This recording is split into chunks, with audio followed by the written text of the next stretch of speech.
라스베이거스 또는 죄의 도시는 모든 것이 가능하다고 홍보되는 곳입니다. 상징적인 카지노, 화려한 호텔, 웅장한 공연, 유명한 레스토랑, 그리고 하룻밤 사이 백만장자가 될 수 있다는 유혹까지, 이 모든 것이 성인을 위한 거대한 놀이공원을 만듭니다. 하지만 네온사인의 화려한 불빛 뒤에는 우리가 잘 알지 못하는 어두운 그림자가 존재합니다. 이 도시는 마피아의 도움으로 건설되었다는 사실을 알고 계십니까? 라스베이거스, 마피아, 존 F. 케네디 암살 사건, 프랭크 시나트라, 그리고 영화 대부가 어떻게 연결되어 있을까요? 게다가 오늘날에도 일부 사람들이 카지노와 번화한 거리, 그리고 호화로운 호텔 아래 지하에서 살고 있다는 사실을 알고 계십니까? 상상조차 하기 힘든 환경에서 살아가는 지하 세계가 이곳에 존재합니다. 이제 화려함을 걷어낸 우리가 알지 못했던 또 다른 라스베이거스를 함께 탐험해 보겠습니다. 라스베이거스는 네바다주의 건조한 사막 한가운데에서 탄생했습니다. 이곳은 메마른 풍경, 멀리 보이는 산맥, 그리고 여름철 뜨거운 날씨로 유명합니다. 라스베이거스를 떠올리면 많은 사람이 화려한 조명, 거대한 카지노, 끝없는 파티, 그리고 유명한 레스토랑을 생각합니다. 마치 도시 전체가 이곳으로 와서 마음껏 즐기세요 라고 외치는 것 같습니다. 하지만 라스베이거스는 단순한 도박 도시가 아닙니다. 이곳은 세계 최대 규모의 기술 박람회 중 하나인 CES가 열리는 곳이기도 합니다. 이 행사 기간 동안 화려한 네온 사인은 사라지고 최첨단 스크린, 로봇, 자율주행 자동차가 그 자리를 대신합니다. 또한 라스베이거스는 할리우드와 깊은 관계를 맺고 있으며 행오버, 오션스 11, 그리고 007, 다이아몬드는 영원히 같은 유명 영화의 배경이 되었습니다. 인기 드라마 CSI, 라스베이거스는 이곳에서 벌어지는 가상의 범죄 사건을 전 세계적으로 유명하게 만들었습니다. 하지만 아이러니컬하게도 라스베이거스가 처음 세워질 당시에는 범죄가 단순한 허구가 아니라 현실 그 자체였습니다. 라스베이거스대로 축소된 세계. 라스베이거스가 이토록 유명해진 이유 중 하나는 바로 더 스트립이라 불리는 라스베이거스 대로입니다. 이곳은 단순한 호텔과 카지노의 집합체가 아니라 몇 블록만 걸어도 전 세계를 여행하는 듯한 느낌을 주는 곳입니다. 이집트를 경험하고 싶다면 피라미드 모양의 럭소 호텔을 방문해보세요. 파리가 멀게 느껴지신다면 작은 에펠탑이 여러분을 기다리고 있습니다. 베네치아의 낭만을 느끼고 싶다면 곤돌라를 타고 운하를 따라 이동해보세요. 다소 인공적이고 화려한 느낌이 들 수도 있지만 바로 이 과장된 매력이 라스베이거스만의 특별한 매력입니다. 라스베이거스의 카지노에 들어가면 이상한 점을 느낄 수도 있습니다. 아니면 전혀 눈치채지 못할 수도 있습니다. 그것이 바로 카지노의 전략이니까요. 카지노에는 시계도 창문도 없습니다. 이는 고의적인 설계로 방문객이 시간 개념을 잃도록 만들기 위한 것입니다. 햇빛도 시간을 알려주는 시계도 없다면 사람들은 식사를 하거나 잠을 자는 것을 잊고 계속해서 게임을 하게 됩니다. 실제로 밤 8시라고 생각했던 시간이 새벽 4시가 되어 있을 수도 있습니다. 이것이야말로 카지노가 사용하는 가장 효과적인 심리적 조작 방법 중 하나입니다. 흥미로운 점은 라스베이거스가 도박의 성지로 불리지만 정작 복권은 판매되지 않는다는 사실입니다. 다소 모순적으로 들릴 수 있지만 그 이유는 간단합니다. 복권은 국가에서 운영하지만 라스베이거스의 도박 산업은 대부분 개인 카지노 기업이 장악하고 있기 때문입니다. 카지노 회사들은 복권과 같은 경쟁 요소가 생기는 것을 원하지 않습니다. 따라서 복권을 사고 싶다면 반드시 라스베이거스 밖으로 나가야 합니다. 이는 네바다주가 철저히 계산한 비즈니스 전략의 일부입니다. 19세기 말, 라스베이거스는 지금과는 완전히 다른 모습이었습니다. 당시 이곳은 광대한 사막 한가운데 있는 작은 정거장으로 상인들과 여행자들이 미국 서부로 향하는 험난한 여정을 앞두고 잠시 머무르는 곳이었습니다. 끝없이 펼쳐진 모래와 뜨거운 태양 속에 외롭게 자리한 오아시스였습니다. 모든 것이 바뀌기 시작한 것은 1905년 첫 번째 철도가 개통되면서부터였습니다. 이로 인해 라스베이거스는 중요한 교통 중심지가 되었지만 오늘날과 같은 화려한 오락과 사치의 도시로 변하기까지는 아직 먼 길이 남아 있었습니다. 진정한 전환점은 1920년대에 찾아왔습니다. 네바다주는 경제 성장을 촉진하기 위해 개방적인 정책을 시행하기로 결정했습니다. 도박이 합법화되고 매추는 금지되지 않았으며 금주법도 무시되었습니다. 심지어 결혼과 이혼도 점심시간 동안 간단히 해결할 수 있을 정도로 쉬웠습니다. 이러한 자유로운 분위기 덕분에 라스베이거스는 점점 죄악의 도시라는 별명을 얻게 되었고, 이곳에서는 모든 규칙이 유연해지며 다양한 욕망이 충족될 수 있었습니다. 하지만 라스베이거스를 완전히 바꾼 가장 큰 사건은 1930년대 후버 댐 건설이었습니다. 이 거대한 건축물에서 나오는 물과 전력 덕분에 사막 한가운데 있던 작은 마을이 번화한 도시로 성장할 수 있었습니다. 같은 시기 네바다는 공식적으로 도박을 합법화했으며, 미국의 다른 지역에서는 불법 카지노와 술집을 단속하고 있었습니다. 이때 마피아가 라스베이거스의 엄청난 잠재력을 깨닫게 되었습니다.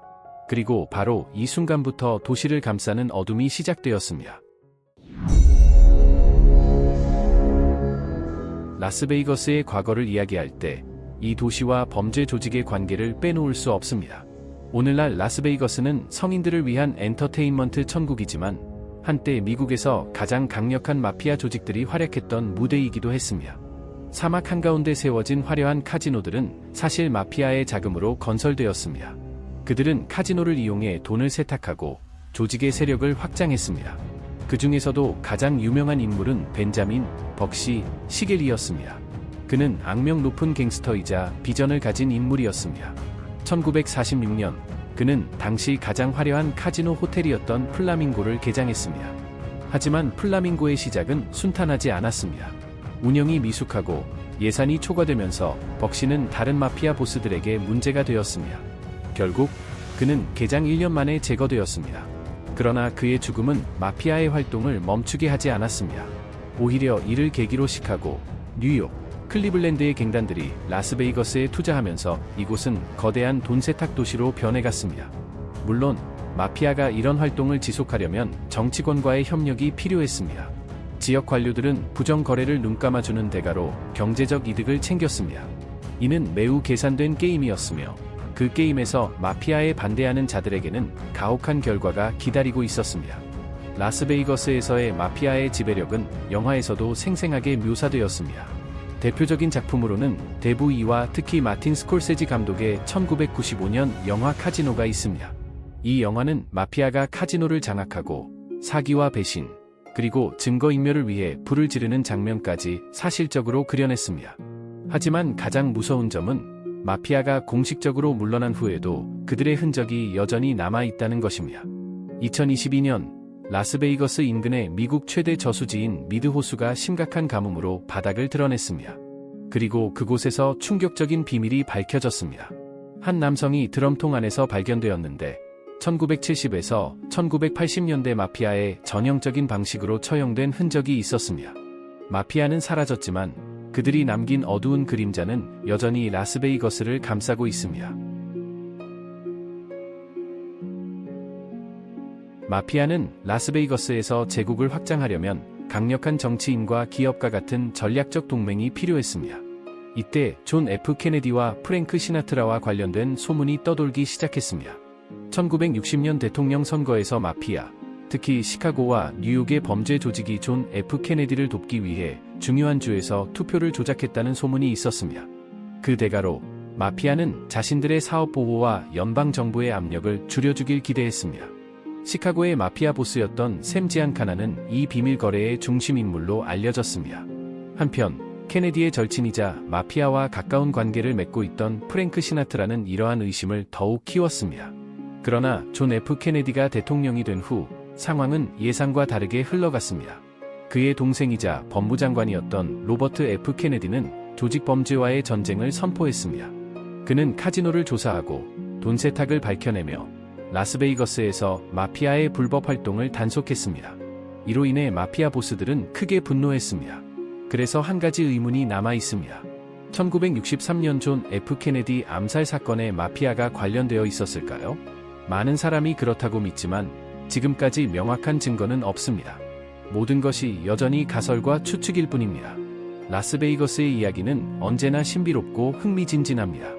시간이 지나면서 마피아의 힘은 대기업들의 성장에 밀려 약해졌습니다. 하지만 어떤 이들은 마피아가 완전히 사라진 것이 아니라 그저 그림자 속으로 숨어 더욱 은밀하게 활동하고 있다고 주장합니다. 라스베이거스의 화려한 겉모습 뒤에는 또 다른 현실이 존재합니다. 부의 중심이 되는 곳에서는 반드시 불평등이 존재합니다. 대표적인 예가 두바이입니다. 그곳에서 부자들은 엄청난 사치를 즐기는 반면 이주 노동자들은 열악한 환경에서 살아가고 있습니다. 일부는 강제 노동 수준의 고된 일을 하며 도심에서 멀리 떨어진 임시 숙소에 갇혀 있습니다. 이런 상황은 라스베이거스에서도 다르지 않습니다. 카지노의 화려한 조명 아래에서 수천 명의 사람들이 쉬지 않고 일합니다. 운전사, 요리사, 웨이터, 경비원 등 수많은 사람들이 이 무대를 유지하지만 낮은 임금과 높은 생활비로 인해 생계를 유지하기 어려운 경우가 많습니다. 많은 사람들이 라스베이거스로 와서 일확천금을 꿈꾸지만 결국 빚더미에 빠져 허덕이는 경우가 많습니다. 어떤 이들은 도박, 술, 마약의 유혹에 빠지기도 합니다. 반면 대기업들은 엄청난 이익을 얻고 있지만 그 돈이 실제로 노동자들에게 돌아가는 경우는 극히 드뭅니다. 라스베이거스는 사막 한가운데에 위치해 있지만 폭우가 내리면 도시 전체가 큰 피해를 입을 수 있습니다. 이를 막기 위해 라스베이거스에는 거대한 지하 배수 시스템이 구축되었습니다. 처음에는 홍수를 막기 위한 구조물이었지만 지금은 수백 명의 노숙자들이 머무는 곳이 되었습니다. 믿기 어려울 수도 있지만 이것이 현실입니다. 이곳에 사는 사람들의 사연은 다양합니다. 어떤 사람들은 더 나은 삶을 찾아 라스베이거스로 왔지만 현실은 그들의 꿈을 산산조각 냈습니다. 어떤 이들은 도박으로 전 재산을 잃고 다시 일어설 방법을 찾지 못했습니다. 직장을 잃거나 월세를 감당하지 못해 집에서 쫓겨난 사람들도 있습니다. 어떤 사람들은 마약에 빠져 삶이 망가졌습니다. 돈도, 가족도, 희망도 없는 그들에게 지하 터널은 마지막 선택이었습니다. 결코 이상적인 집은 아니지만 적어도 그곳에서는 살아갈 수 있습니다.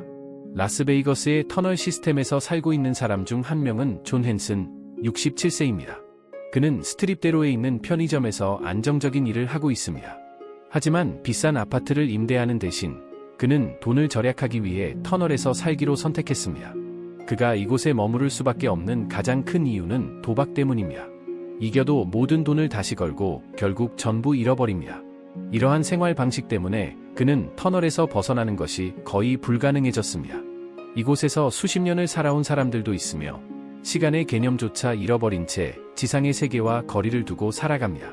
일부 사람들은 이 터널이 단순히 음침한 곳이 아니라 과거 이곳에서 살다 죽은 사람들의 영혼이 떠도는 저주받은 곳이라고 믿기도 합니다.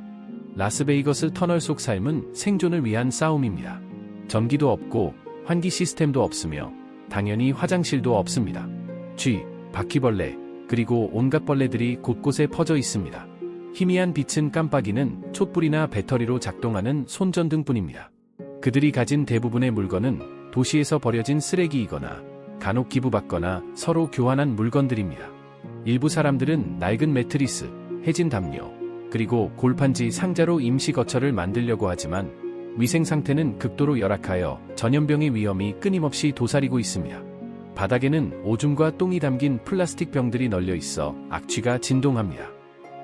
터널에서의 열악한 환경뿐만 아니라 라스베이거스의 노숙자들은 오로지 그들을 겨냥한 가혹한 법규들과도 싸워야 합니다. 도시의 중심 대로에서는 일정 시간 이상 앉거나 서 있을 수 없으며 심지어 엘리베이터 근처 18m 이내에 머무르는 것도 금지되어 있습니다. 이를 위반하면 벌금을 부과받거나 체포될 수 있습니다. 또한 슈퍼마켓 카트에 상점 이름이 적혀 있으면 그것을 끌고 다니는 것조차 불법으로 간주됩니다. 하지만 그 카트는 그들이 가진 소지품을 운반할 수 있는 유일한 수단입니다. 인권단체들은 이러한 법이 단순히 도시 이미지를 정리하고 관광 산업을 보호하기 위한 것이라며 강하게 비판하고 있습니다. 한편 카지노에서는 여전히 화려한 불빛이 반짝이고 관광객들은 지상에서 즐거운 시간을 보내고 있습니다. 그러나 지하 세계의 사람들은 점점 더 잊혀지고 있습니다. 이 죄악의 도시에 숨겨진 이야기들이 흥미롭다면 앞으로도 계속해서 이곳의 어두운 이면을 함께 탐험해 보시길 바랍니다. 라스베이거스 지하에 사는 사람들은 게으르거나 무능한 사람들이 아닙니다. 그들 역시 희망이 있었고 직업이 있었으며 가족이 있었던 사람들이었습니다. 하지만 가장 밝은 빛조차도 연약한 꿈을 태워버릴 수 있는 이 도시에서 그들은 선택이 아닌 상황 때문에 버려졌습니다. 우리는 종종 라스베이거스를 네온사인과 끝없는 파티의 도시로 기억합니다. 그러나 그 화려함 뒤에는 또 다른 세계가 존재합니다. 그곳에서는 사람들이 단지 살아남기 위해 하루하루를 버텨야 하며 더 이상 아메리칸 드림이라는 단어가 빛나지 않습니다. 이제 질문은 단순히 왜 그들이 거기에 있는가가 아니라 왜 우리는 그들을 보지 못했는가가 되어야 합니다. 이 이야기에 공감하신다면 구독과 공유 부탁드립니다. 작은 관심이 변화를 만들 수 있습니다.